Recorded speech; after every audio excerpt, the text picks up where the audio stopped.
उसके अलावा है फिफ्थ रूल, जो है नोटिफिकेशन ऑफ मेजर एक्सीडेंट। तो इसके पहले हमने जो बात की थी, अगर आपके यहाँ पे हजार्डस केमिकल्स प्रोसेस, मैन्युफैक्चर या स्टोर होते हैं, तो यहाँ पे मेजर एक्सीडेंट होने के चांसेस है। तो ये मेजर एक्सीडेंट जनरली अगर डिफाइन करते हैं, तो यहाँ पे स्पेशली अगर जो हजार्डस केमिकल्स है उसकी वजह से अगर फैटेलिटी होती है, तो ये फैटेलिटी केस मेजर एक्सीडेंट में आती है। यहाँ पे अगर ज्यादा इंजुरीज होती है या सीवियर इंजुरीज होती है, तो ये भी यहाँ पे मेजर एक्सीडेंट में आ सकता है। उसके अलावा अगर प्रॉपर्टी डैमेज भी हायर साइड में है,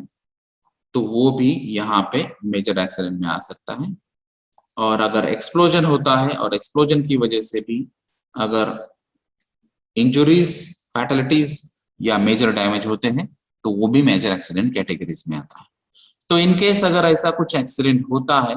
तो आपको ये एक्सीडेंट का रिपोर्टिंग आपको अथॉरिटीज को करना है।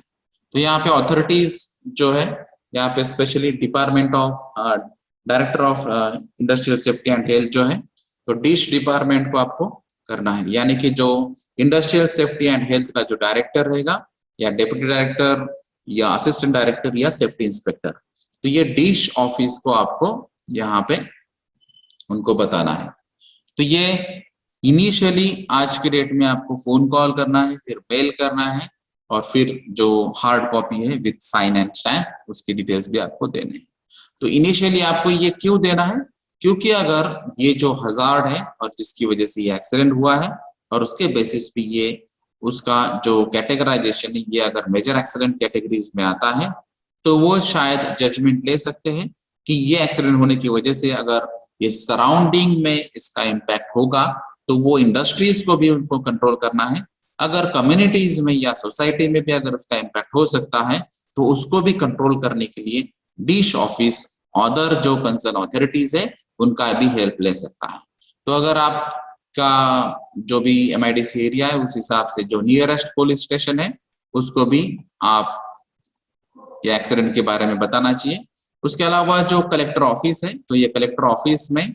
भी आपको ये बताना चाहिए, क्योंकि वहां पे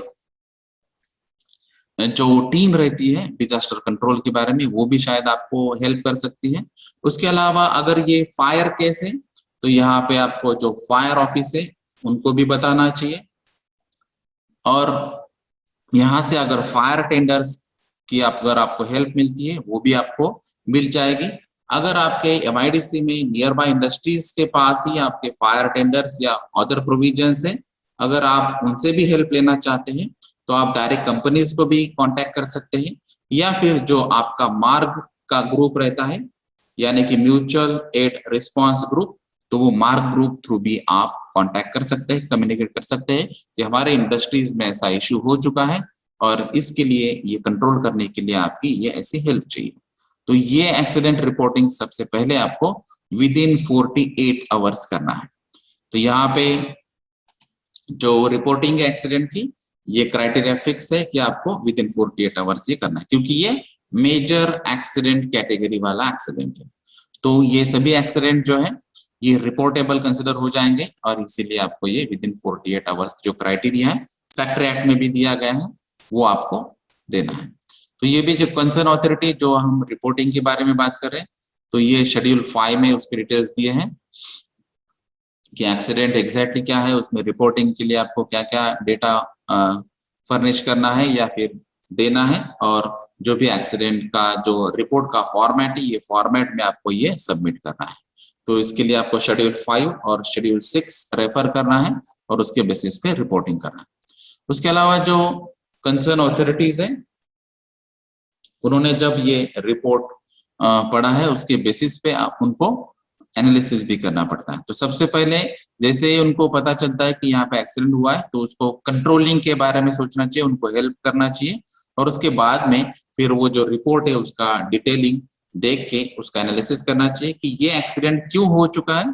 इसका रूट कॉज एनालिसिस क्या है, एक्सीडेंट का इन्वेस्टिगेशन करना चाहिए। और ये इन्वेस्टिगेशन के लिए जो एक्सपर्टाइज पर्सन है, अथॉरिटीज है, चाहे वो स्टेट गवर्नमेंट रिप्रेजेंटेटिव रहो या फिर कोई MIDC का रिप्रेजेंटेटिव रहो, उनके बेसिस पे आपको ये एक्सीडेंट रिपीट नहीं होना चाहिए, उसके लिए आपको कुछ करेक्टिव एक्शंस और प्रिवेंटिव मेजर्स भी देने चाहिए।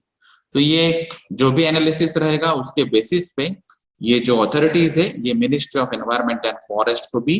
यहाँ पे रिपोर्ट सबमिट करेंगे कि ये कंपनी में ऐसा मेजर एक्सीडेंट हुआ है, यहाँ पे ये हजार्डस केमिकल्स या हजार्डस प्रोसेस थी या फिर स्टोरेज था, हैंडलिंग था, और उसके बेसिस पे ये एक्चुअली फैटलिटीज हो चुकी है या फिर इंजुरीज हो चुकी है या फिर प्रॉपर्टी डैमेज हुआ है, और इसका मेन रीजन ये है और ये रीजन रिपीट नहीं होना चाहिए, इसके लिए हमने उनको ये करेक्टिव एक्शंस और प्रिवेंटिव एक्शंस के बारे में बताया है और उसके लिए पर्टिकुलर टाइम लिमिट दिया।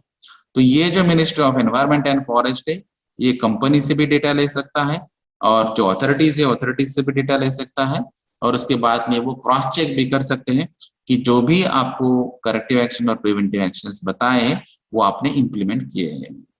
तो ये अलग अलग अथॉरिटीज आपको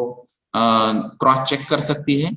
यहाँ पे फिजिकल वेरिफिकेशन भी हो सकता है, ऑन पेपर भी हो सकता है, ऑनलाइन भी हो सकता है। तो अलग अलग जो अभी आज के डेट में एक्टिविटीज है उसके थ्रू भी ये क्रॉस वेरिफिकेशन होगा अगर ये मेजर एक्सीडेंट है और स्पेशली अगर ये फैटलिटी है। तो जो भी स्टेप्स आपने बताए हैं वो यहाँ पे क्रॉस चेक होगी और उसके बाद में फिर रिपोर्ट डिटेल में एनालिसिस के बाद में भी पता चलेगा कि ये एग्जैक्ट डिटेल इंफॉर्मेशन क्या है,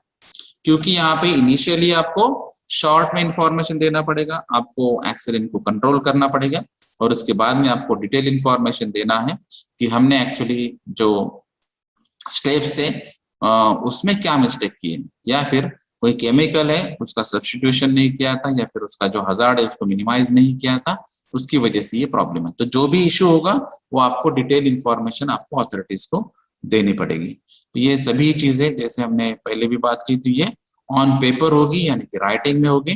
तो आज के डेट में भले ही आप कॉल करें ईमेल करें लेकिन आपको हार्ड कॉपी विथ साइन और स्टैम्प आपको ये सब सबमिट करना है और उसके बेसिस पे भी वो भी आपको डिटेल में बताएंगे कि एक्चुअली आपको स्टेप्स नेक्स्ट में क्या लेना है। उसके बाद में 6th रूल है industrial activity to which rule 7 to 15 is apply. तो यहाँ पे जो इंडस्ट्रियल एक्टिविटीज है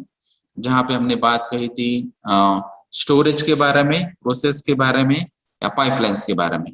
तो इसके लिए ये 6 नंबर का रूल है जहाँ पे आपको शेड्यूल 3 भी चेक करना है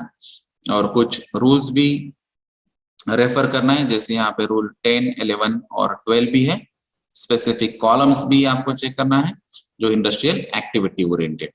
उसके अलावा है आइसोलेटेड स्टोरेज में स्पेसिफिकली आपको थ्रेशोल्ड क्वांटिटी चेक करना है जो भी हजार्डस केमिकल आप स्टोरेज कर रही है, हैंडल कर रही है, प्रोसेस कर रही है, तो उसके लिए भी आपको स्पेसिफिक शेड्यूल चेक करना है जो है शेड्यूल 2। तो शेड्यूल 2 और शेड्यूल 3 आपको चेक करना है और ये सभी चीजें आपको रूल 7 to 15 में अप्लाई करना है।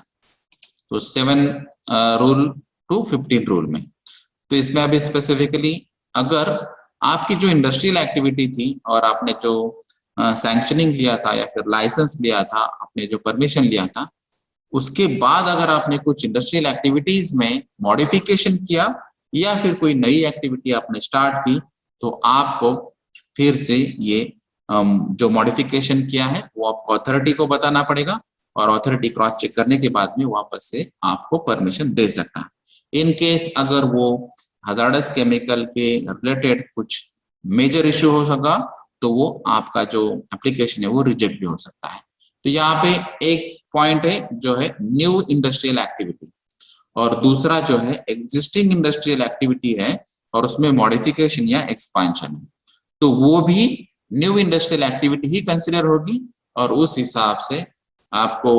टाइम लिमिट दी जाएगा और टाइम लिमिट में ही आपको जो भी एक्टिविटीज है उसके डिटेल्स आपको देना है। और ये जो भी मॉडिफिकेशन आपने किए हैं, मॉडिफिकेशन रिलेटेड सेफ्टी एस्पेक्ट्स भी आपने क्या क्या बताए हैं, इस सेफ्टी एस्पेक्ट्स के बारे में भी आपको चेक करना पड़ेगा।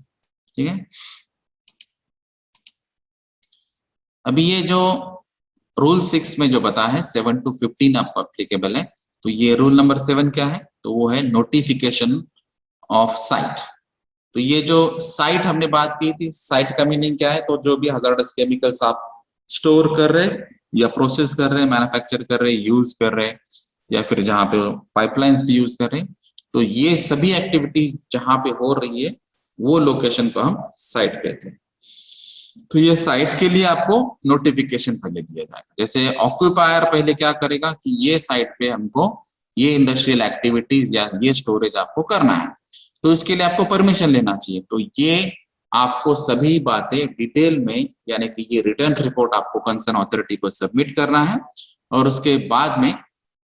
आपको जो टाइम लिमिट दिया है वो है 3 मंथ्स। तो अगर आपको एक्टिविटी स्टार्ट करना है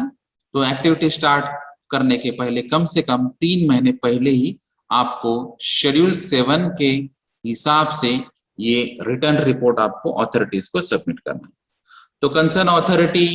चेक करेगी कि आपके यहाँ पे एक्टिविटीज क्या होने वाली है, आपके यहाँ पे हजार्डस केमिकल्स आप क्या यूज करने वाले हैं, उसकी थ्रेशोल्ड क्वांटिटी क्या होगी, और आपने सेफ्टी प्रिकॉशंस और सेफ्टी कंसेप्ट्स वहां पे क्या क्या अप्लाई किए। तो ये अगर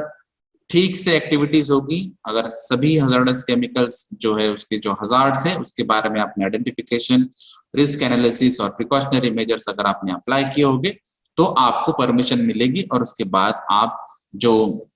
आपकी शेड्यूल एक्टिविटी है वो एक्टिविटी स्टार्ट कर सकते हैं, इनिशिएट कर सकते हैं। तो जो भी कंसर्न अथॉरिटी है उनको भी एक स्पेसिफिक टाइम लिमिट दिया है, within 60 days from the date of receipt of the report shall approve the report. यानी कि 3 महीने पहले कम से कम आपको रिपोर्ट सबमिट करना है, रिटर्न एक्टिविटी सबमिट करनी है कि आपके यहाँ पे आप क्या क्या करने वाले हैं साइट पे, और उसके बाद में वहां पे 60 days यानी कि 2 महीने के अंदर ही आपको ये जो रिपोर्ट है उस पे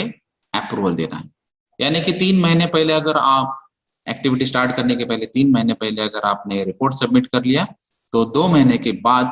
ये आपको परमिशन मिल सकता है। और ये जो 1 मंथ का टाइम है वो फ्लेक्सिबल टाइम दिया गया है, यानी कि इनमें अगर कुछ प्लस माइनस अगर कुछ होगी, इश्यूज होंगे,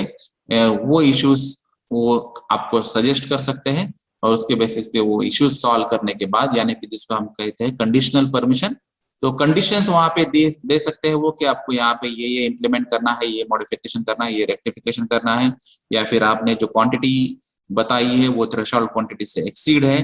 या फिर ये जो हजार्डस केमिकल है इसकी ये कैटेगरी है, उस हिसाब से आपको ये सेफ्टी प्रिकॉशनरी मेजर्स लेना पड़ेंगे। तो जो भी है कंडीशनल फॉर्मेटिंग, तो वो 1 महीने के अंदर वो आप इम्प्लीमेंट कर सकते हैं, और 3 महीने का जो आपका शेड्यूल है उस हिसाब से आप वो एक्शन इनिशिएट कर सकते हैं आपके साइट पे। तो इसका जो नोटिफिकेशन है उसके बारे में शेड्यूल 7 और उसके डिटेल्स ये रूल नंबर 7 में। रूल नंबर 8 है updating of the site notification following changes in the threshold quantity. तो जो अभी हमने बात की थी कि अगर थ्रेशोल्ड क्वांटिटी आपने बताया है, रिटर्न रिपोर्ट में सबमिट किया है, शेड्यूल 7 के हिसाब से डिटेल इंफॉर्मेशन दी है, और उसके बाद में 2 महीने के अंदर अगर अथॉरिटीज ने आपको परमिशन दी है, उसके बाद अगर आप थ्रेशोल्ड क्वांटिटी चेंज करना चाहते हैं तो उसके लिए आपको नोटिफिकेशन अपडेट करके वापस से सबमिट करना पड़ेगा। तो जैसे अगर हमने बताया कि मैंने एसिटिलीन मुझे स्टोर करना है, एसिटिलीन का पहले हमने बताया था कि मुझे 10 kg यूज करना है, उसके बाद में बताया कि मुझे अभी वो 50 kg चाहिए उसका स्टोरेज, तो इसके लिए आपको वो इंटीमेशन देना पड़ेगा, रिटर्न रिपोर्ट भी सबमिट करना पड़ेगा, और ये जो अपडेट नोटिफिकेशन है उसके बारे में फिर अथॉरिटीज चेक करेंगी, और अथॉरिटीज वापस से आपको जो नोटिफिकेशन है वो नोटिफिकेशन के बेसिस पे आपको परमिशन दे सकती है। तो ये जो परमिशन है उसके बाद में आप जो एक्शन है आपकी वो इनिशिएट कर सकते हैं।